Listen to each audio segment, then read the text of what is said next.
The GoPro Hero 8 is finally available, and here are 10 things you need to know. Okay, so let's start with a bonus.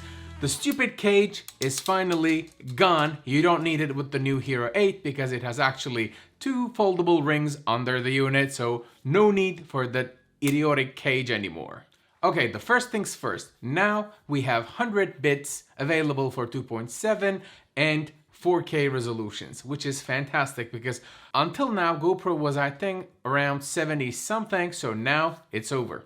And we have a higher bitrate available for the new GoPro Hero 8. And here's the second thing you need to know. The linear mode is available in 4K. It wasn't the case before, and it was actually really annoying because if you were recording in 4K, you were gonna go for this wide or super wide options, but now linear is available. There's now nighttime time-lapse option which is available in camera, and also you can actually speed ramp the footage in camera. And if you're into nighttime time-lapses, yeah, and speeding up your footage, you can just do it in the camera now. Now you get to choose what kind of stabilization you want. If you want heavy crop and fantastic stabilization, now it's available. So remember what Osmo Action did. They basically just cropped in more and marketed as if it's better than GoPro. Basically, if you crop in more, you can better stabilize any footage, and this is what GoPro provides as an option, which is fantastic because if you want the field of view, they gave you the possibility to choose between stabilization and the field of view.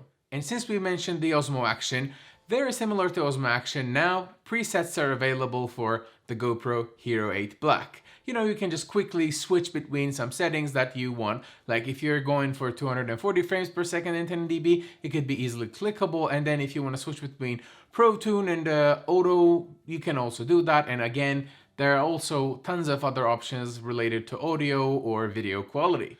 This one is a big one. There are 3 new accessories available. Basically, you can have a flip-up screen. You can have, what was that thing called? Media mod or media accessory. Basically, it's sort of a cage, but it has a built-in shotgun microphone. So if you're a vlogger, that's a fantastic news. And there's also the light attachment and a flip-up screen. Unfortunately, though, those are not available today, but they will be available hopefully before the end of this year.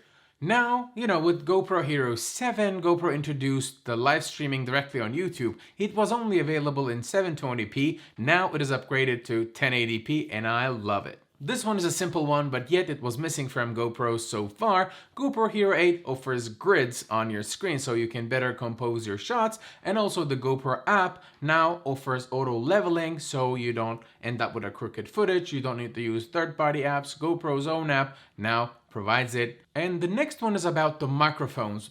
GoPro Hero 8 has measurably better audio than GoPro Hero 7, especially when it comes to the wind management. And by adding a microphone right under the lens, they actually made it a lot better for vlogging situations and wind management. So I'm really liking the fact that they came up with the shotgun media mod and a better positioned microphone for this camera. And finally, Live Burst is now available in GoPro Hero 8. So what it does is basically it takes a couple of footage and you can pick the best one. This is something that people are used to from their iPhones, and it's great that we have it in an action camera because, you know, it has more action, so you picking up the best out of a couple photos is a fantastic thing. Okay, so do not forget to subscribe for brief videos like this one. This is not a camera channel, so whenever something comes up, I just briefly summarize it for everyone to enjoy it without spending half an hour watching things that they're not interested in. Okay? See you on the next one.